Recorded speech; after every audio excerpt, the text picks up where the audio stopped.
In our last episode, we explored the Raider pathway up until the point they actually break into Vault 79. Before we go bashing down any doors, we can next explore the Settler path. And we start by taking the blueprints we found of Vault 79 inside Vault-Tec University to the leader of the Foundation Settlers, Paige. The Vault Dweller from 76. What is it? I want to talk to you about Vault 79. Look at these blueprints. What? You want us to build a vault? That's a little outside of our usual work order. Say I wanted to hire your crew to break into a vault. Could you do it? We're usually in the build, not break business. But sometimes you gotta demolish an old space, so... maybe. Why? Which vault are you talking about? That's for me to know. Then we can't really help, can we? Vaults have a lot of similarities between them, but they can be all kinds of weird on the inside. You want us to help? We need to know more. It's Vault 79. Check out these blueprints. Huh. Oh, I see. Interesting. Client was obviously paranoid about security. Lasers, turrets, super thick walls. This is about that treasure, isn't it? So it's not bull after all. It's in this vault, and you want us to help you get it. You get a cut. Just understand one thing. I am in charge. I can think of a few ways that gold could help us. So you just need someone to do a job, huh? Yeah, we know the drill. Long as we get paid, we won't have any problems. But let's talk practical before we sign on. The demo work for bringing down a vault needs serious equipment. This is a huge opportunity, Paige. Are you in? The real opportunity is what that gold can do for Foundation, for the people living here. Demoing a vault isn't just some routine work order, though. Gonna need some serious equipment to pull it off. It's not about treasure. We want to build a new currency.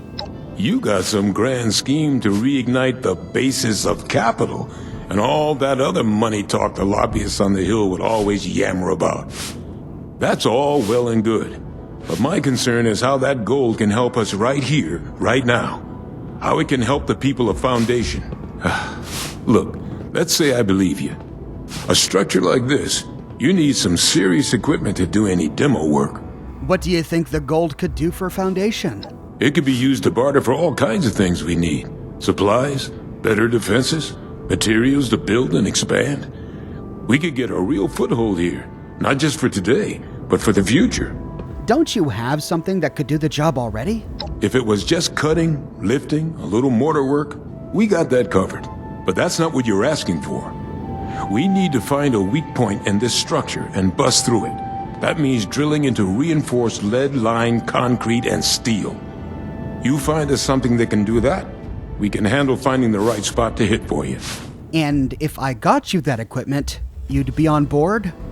Yeah, well, I mean, we could start thinking about the rest of this nonsense. Laser tripwires? How the hell are we gonna handle that? Oh well, one thing at a time. You get us a big enough drill, we can find the right spot to hit. Every structure's got its weak point. A construction crew without its own equipment? I'm regretting this partnership already.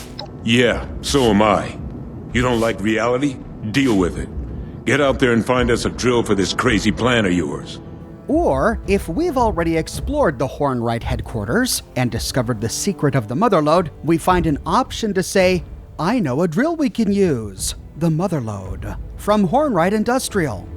That's, the mining conglomerate, right? Yeah, that might just work. I'll start talking to folks about how we can crack the rest. You keep up your end, we might just be in business. Our task sends us to the Hornwright Industrial headquarters. To get to the point where we can continue to work on the Trade Secrets quest, we have to go through the Motherlode quest here at Hornwright Industrial, which can take some time. It requires navigating several floors to this place. I covered it all in a video on the topic that you can watch here. But once we complete the Motherlode quest, we find a brand new terminal that didn't exist here before Wastelanders in the same room where the Motherlode pops out of the ground. This is the control terminal. Accessing it, we find a new option to begin a debug sequence. User detected. Connecting. Connection established. Debug process initiated. Attempting to make contact with primary transponder signal. Primary transponder signal not found. Senior Executive Daniel Hornwright not found. Failsafe procedure initiated. Searching registered location logs for recent signal detection. Recent signal detected at Hornwright Estate safe room. Proceed to the location to complete failsafe procedure.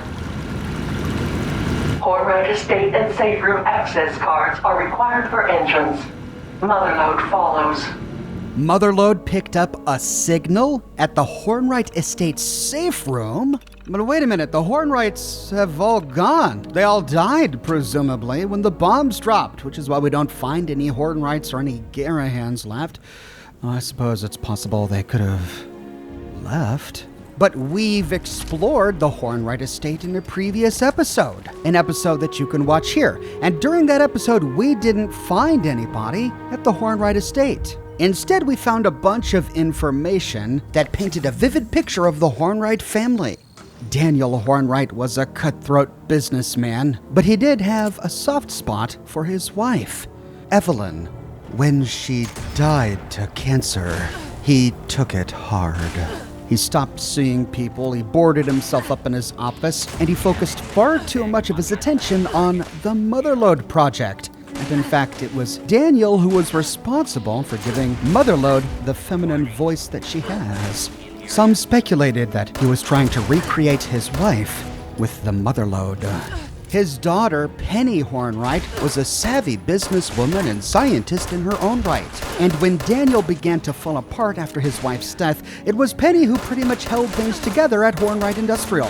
We know that before the bombs dropped, she tried to reach out to her father to get him out of that office, to get him to open up more about the Motherlode project, to involve her a bit more, to stop obsessing over Evelyn's death. But she never got through to him. And we know that before the bombs dropped, she was carrying out a secret romance with one of the Garahan children, Bryce Garahan. With things very Montague and Capulet between the Garahans and Hornwrights, she kept that relationship hush-hush, and we don't really know what became of that, or what happened to her. But inside Hornwright Industrial, we find a key that grants us access to the Hornwright estate. However, it only grants us access to the upper portion of the estate. To get to the safe room, where Motherlode found the signal, we have to explore the estate to find a way in. In Penny's bedroom, post-Wastelanders, we find a brand new keycard printer, which wasn't here before, sitting on her desk next to her terminal. And this terminal has actually moved. It used to be in her office. Now it's in her bedroom. And on the terminal, we find a new entry. An incoming message, entry 01. From automated message system to Penny Hornwright. Penny, if you're getting this message, I want you to go to my private lab under the estate and lock yourself inside. As you probably guessed, it's also a safe room. Don't open the door for anyone. I hooked up an Access keycard printer to this terminal and set up a secondary passcode entry subroutine that only you would know. A date, the most important day of my life. I love you, and I'm sorry that I didn't always show you that. Dad. We don't know what happened to Daniel Hornwright, but at least with this entry we know that through his grief, he still thought about the safety of his daughter first when the bombs dropped. We explored all of these other terminal entries when I did my video on the estate, but at the very bottom we find a new option to enter the secondary passcode. And we just learned from Daniel that this passcode is a date, the most important date of his life. Well, which date could it be? We now need to explore to find clues. And there are 3 clues total. We find the first one on the large deck overlooking Appalachia. In the southeastern corner, we find a pushcart with a briefcase, and on the pushcart a note, the Hornwright Industrial Notice. It is with no small amount of pride that I announce that my daughter, Dr. Penelope Hornwright, will be joining the company as a senior executive. Her first day will be this Monday, May 1st, 2073. Penny brings a fresh new perspective, and we are all excited about her new role at the company. Please join us in welcoming and congratulating her on this momentous occasion. Daniel Hornwright, Chief Executive Officer, Hornwright Industrial. Was this just nepotism at work? Or did Penny really earn her right to work with her father at Hornwright Industrial? Well, from the terminals at the HQ and here at the estate, we learned that she was a graduate from Vault-Tec University. And after taking the job here at Hornwright Industrial, she ended up being a pretty effective executive. Nearly as morally dubious as her father. So that's clue 1. We find the second clue while exploring the top floor music lounge. On the bar, we find a note, RSVP card. The pleasure of your presence is requested for the 29th birthday of Dr. Penelope Hornwright on March 4th, 2077. This RSVP card was for her father, Daniel, but he was unable to attend. We find the third and final clue in the Hornwright master bedroom. Here we find evidence of the final moments of Daniel's wife, a wheelchair, an oxygen tank, and on the wheelchair, a clipping from the Charleston Herald. Tragedy hits Hornwright. Monday, August 25th, 2076, Charleston. Visionary entrepreneur Daniel Hornwright lays his late wife Evelyn to rest today after her long battle with cancer finally ended early Monday morning at their peaceful summer home. Although she held no official position within the company, employees reacted with tearful silence when being informed of her passing. Mr. Hornwright was unavailable for comment following the funeral, but his daughter Penelope urged the assembled guests to remember Evelyn's philanthropic contributions. We have lost a bright light in our community, but we are not left in the darkness without her. The rest of us just have to shine brighter. We now have 3 dates, but which one was most important to Daniel? Well, the man was a bit of a workaholic. He put work before everything, so I bet you it was the date his daughter joined him at the company. Heading back to the terminal, we can access secondary passcode entry and try May 1st, 2073. Error, incorrect code. Oh, well, that leaves 2 dates. The date of his wife's death, or the date of his daughter's birth. Well, we know that he adored his wife, and her death forever changed him. And so we can try August 23rd, 2076. Error, incorrect code. Well, then that means that the most important date in Daniel's life was the birth of his daughter, March 4th, 2048. Access keycard printer is unlocked. Press any key on the printer to print. In life, he was too busy to celebrate her birthday. He RSVP'd no, but with the world ending, with death looming, he remembered what was truly important. Backing out of the terminal, we can activate the printer, and we receive the Hornwright Safe Room access keycard.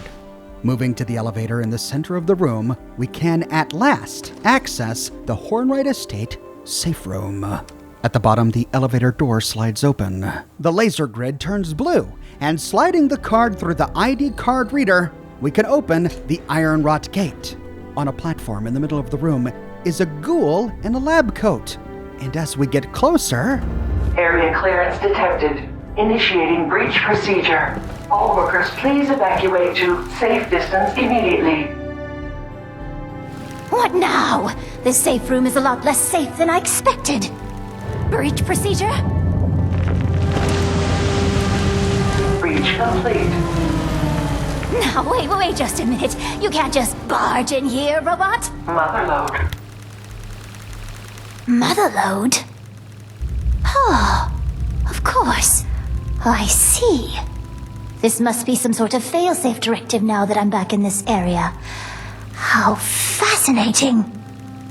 Wait, how is it that you can speak now? You didn't say anything when I came across you earlier out in the wild. You know, you're quite terrifying. Default audio device safe room loudspeaker is active and hardwired connection has been established. Of course. You mustn't have a built-in device. I guess Daniel decided you didn't need a voice unless you were speaking to him. Typical. Senior Executive Daniel Hornwright is not detected. Please provide a location for discovery and retrieval. No. father, Daniel, has been gone for a long time. Confirmed. Failsafe handoff must initiate. Dr. Penelope Hornwright, do you acknowledge and accept? Well, you're one hell of a stray dog, but yes, I'll accept. Failsafe procedures complete. Debug mode is now enabled. Doctor, please evaluate all secondary user changes before submitting. It's Penny Hornwright. She's still alive after all of this time. But she's a ghoul. Oh, God. What exactly happened to Penny? Well, that was exciting, to say the least. So, secondary user, eh? Who the hell are you? And what kind of changes is she talking about? Oh my God! What's wrong with your face? Really? A gigantic drilling robot just burst out of the ground, but I'm terrifying? Please. Who are you? Didn't you hear her say my name? I'm Penny Hornwright.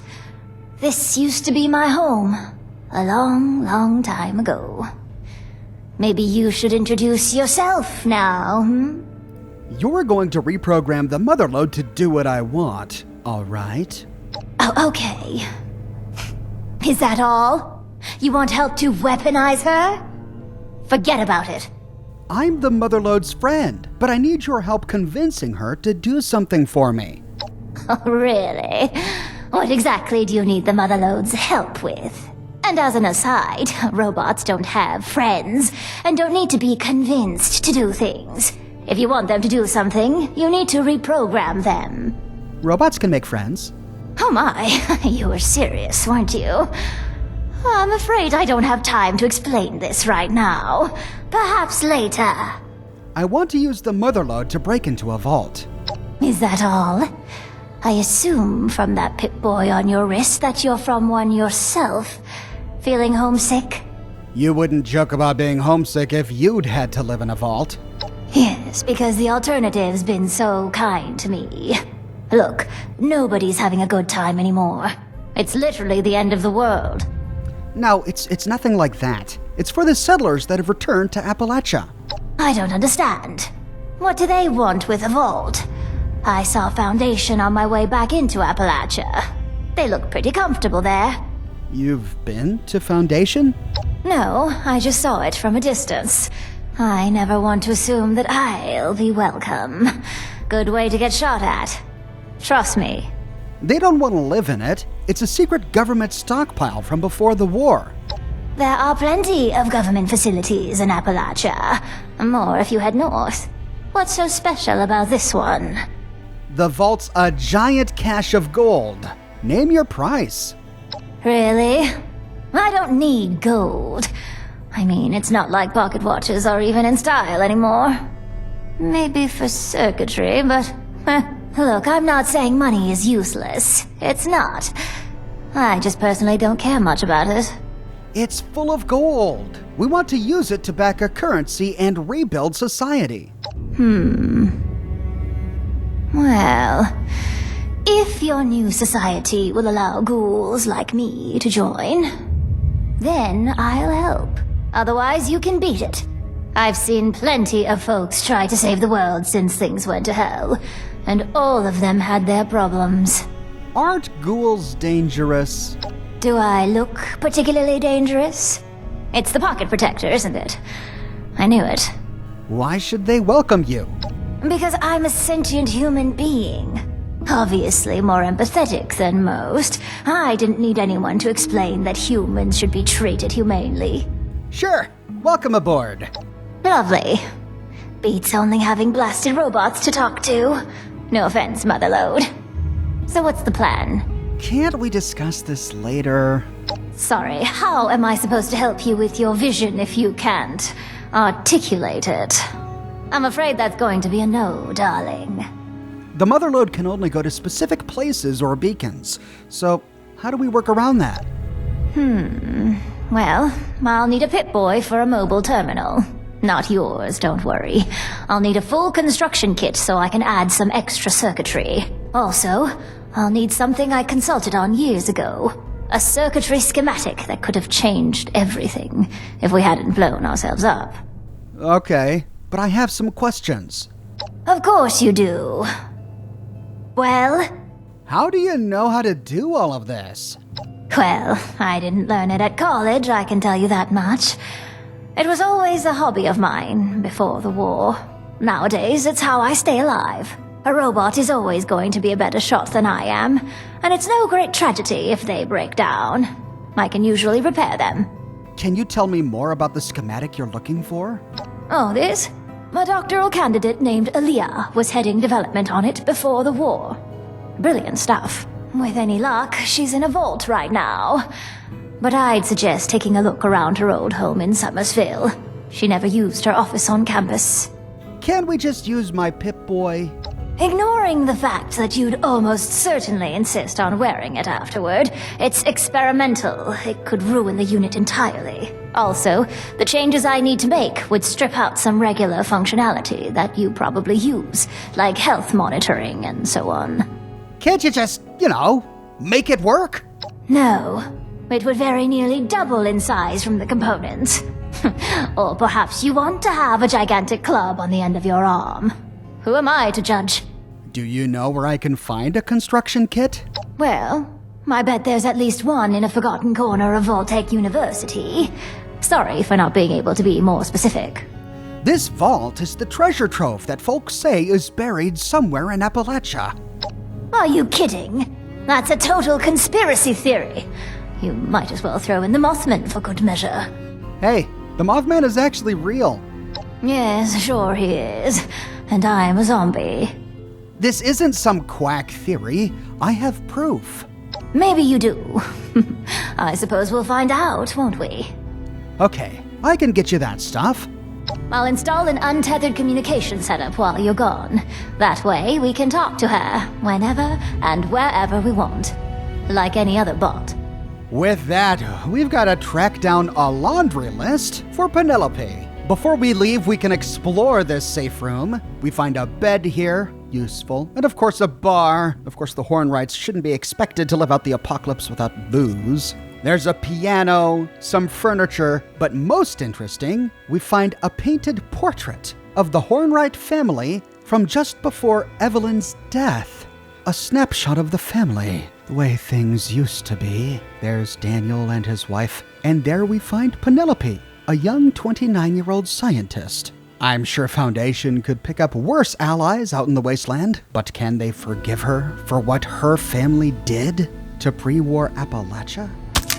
First, we can track down the Pip-Boy Construction Kit. This sends us all the way back to Voltech University. Shame we didn't know we needed it when we were here last time. To find it, we again explore the maintenance section behind the practice vault. But instead of going through the door, heading through archives, and back towards the projector room, we go the opposite way, follow it all the way to the end, and climb to the top platform. Here we find a table with a Pip-Boy 2000 Mark VI kit. Next, we need to find the schematic, and Penny told us that it was likely held by a former Voltech University student who often took her work home with her to Summersville. Heading to Summersville, we find her house. It's the first one right off the road. We find some dead mirelurk here. Looks like someone came through here before me. And as we explore the house, we find clear evidence that the former occupant was indeed a Voltech University student. On the kitchen counter, we find a Voltech University cup. Heading down to the basement, we find a billiard table and billiard balls kind of, doing magic. Spooky. Through the next door, we find a bit of a basement workshop. In one corner under a blackboard, we find a floor safe, which was unlocked when I arrived. And directly above it on a bulletin board is the experimental Pip-Boy schematic. Bingo. We've got what we need, but let's finish the tour of her home. Heading upstairs, we find books and books and books, thrown indiscriminately on a bookshelf and stacked neatly on the staircase. Wow, she really was a student. Heading up the stairs, we find a romantic painting. At the top, we find even more paintings, two of which are science-themed. Fitting. On the ironing board is a Voltech University jacket and jeans, of course. And through a door to her ruined bedroom, we find even more books littering the floor and in toppled over bookcases, a footlocker, a cap stash under her bed, and then into the next room we find another bedroom with, yep, you guessed it, more books, and a first aid kit on a shelf. Heading into the backyard, we find an outhouse, and in the outhouse, we see that she liked to drink coffee on the John. We find another Vault-Tec University coffee cup sitting here, and in the hole, we see some blocks. Hi. Imagine having that peeking at you while you're trying to do your biz. She was a board game fanatic. 3 board games on the picnic table on her back porch, and even more books stacked up on a patio table. Well, we find no evidence of what happened to the poor thing, but we've got what we came for. So heading back to Hornwright Estate, we can take the elevator back down to the safe room, where we find Penelope still having a chat with Motherlode. Okay, let's try your integrated voice module again. Can you say something, Motherlode? What would you like me to say, Doctor? Great. Thanks. Great, thanks. Good gracious. She's full of dad jokes. Alright, I'll add full conversational protocols to the list. Ah, you're back. I've been busy working on the Motherlode's voice interface. Have those parts for me yet? How's that going? Well, she's able to speak, but she wasn't made for it. Normal conversations are probably a ways off for now. Yeah, I brought you the Pip-Boy stuff you needed. Lovely. I had a chance to crack her open while you were gone. It's not good news, I'm afraid. Let me guess. You have some more things I need to go get for you? That's right. If this frustrates you, just think how I feel. You're the one with the grand plan. I was just minding my own business, being chased by a giant robotic mineral vacuum. Bad news? What's the problem? Well, it shouldn't take long at all to get the new guidance interface set up. However, while I was in there setting up her vocal system, I saw a lot of damage. I think she's going to need some new parts just to be safe. Can't you find the parts yourself? I have things to do. No, I can't. I'm not exactly a fighter, if it wasn't entirely obvious. What kind of parts? Well, her data processing is extremely slow. Maybe it's not actually broken, but it certainly doesn't work. She'll need a better interpolator. She also needs a new sensor module and altimeter for sure. Something's corroded the contacts pretty badly on both of those. All right, tell me what you need and make it quick. I haven't got all day. I need a sensor module, an interpolator, and an altimeter. Was that sufficiently expedient for you? Where can I find them? Salvaging. Ibots are basically just flying sensor modules, and the altimeter could be salvaged from that ridiculous plane Father hung upstairs. I'm not sure about finding an interpolator, but I saw a robot that had a human brain attached to it near Robco. I would bet that unethical monstrosity has some serious interpolation needs. All right, but before I go, there's something else. Oh? What's that? That brain attached to a robot is called a Robobrain around these parts. That's a bit on the nose, but so is Ghoul and Rad Roach. So, whatever works. I simply can't imagine what kind of terrible person would do that to someone else. All the ones I ran into out there were completely homicidal. And we can pass a charisma check of 4+ to say, I don't suppose you remember of any parts nearby, aside from the plane. Oh, you know what? There is an Ibot upstairs that I was tinkering on. Must have been some 30 years ago now. Maybe it's still there. Never mind. I'm off to get those parts. All right. I'll be here working on her conversational skills if you need anything else. With that, our quest log updates to pinpoint a ruined Ibot in the mansion above, making our trip easier. Incidentally, this ruined Ibot was here pre-Wastelanders. We find the Ibot in the workshop next to a bunch of other ruined robots. We don't find the component we need on the Ibot's wreckage. Instead, when we get close, we press space to collect the sensor module. Then, taking the staircase all the way to the top floor, we find Daniel Hornwright's Stingray plane hanging from the ceiling, and we can collect the altimeter. That leaves one part remaining, and we have to hunt down a Robobrain to get it. The directions she gave sends us to the nearby Robco research facility, and we haven't covered this place yet, but it deserves its own video. It's chock full of pre-war Robco lore. What we are looking for is outside the facility anyway. The problem with this place is it's right next to a Scorch Beast spawn point. So upon arrival, we often find the robots outside fighting a Scorch Beast, and if we're low level, we can sometimes get caught in the crossfire. Additionally, the front door of this place is a location for an event, and the event will typically start as we get close. If we do the event, wave after wave of robot harasses us. But Scorch Beast and hordes of robots aside, the robots milling about outside are difficult enough. My power armor character has an easier time with it, but my 30-something squishy gunslinger had a very difficult time. Sentry bots, protectrons, assaultrons. We can save ourselves some hassle by giving the facility a wide berth. What we want is in the back of it, on the northern side. Here we find a delivery bay with a bunch of big iron girders acting as a roof. Beneath the girders, we find some fusion generators, a tinkerer's workbench, shelves, a platform, crates of mini nukes, some bot repair stations, and a bunch of Robobrains.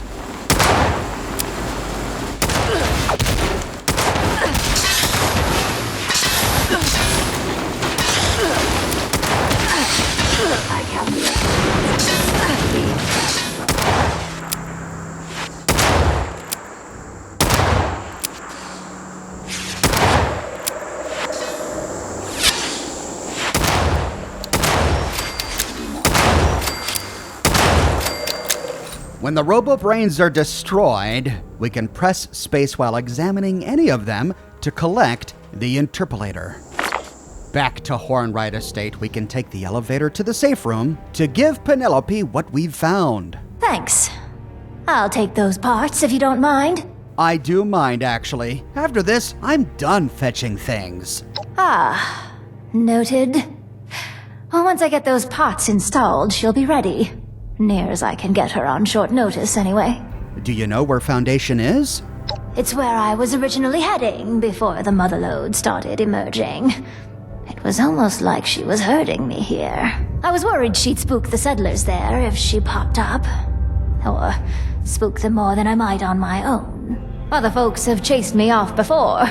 I could say that doesn't bother me, but it eats you away inside to lose all contact with others. All right, so I'll see you in Foundation then. I'll head there, presently. Just need to grab a thing or two before I leave.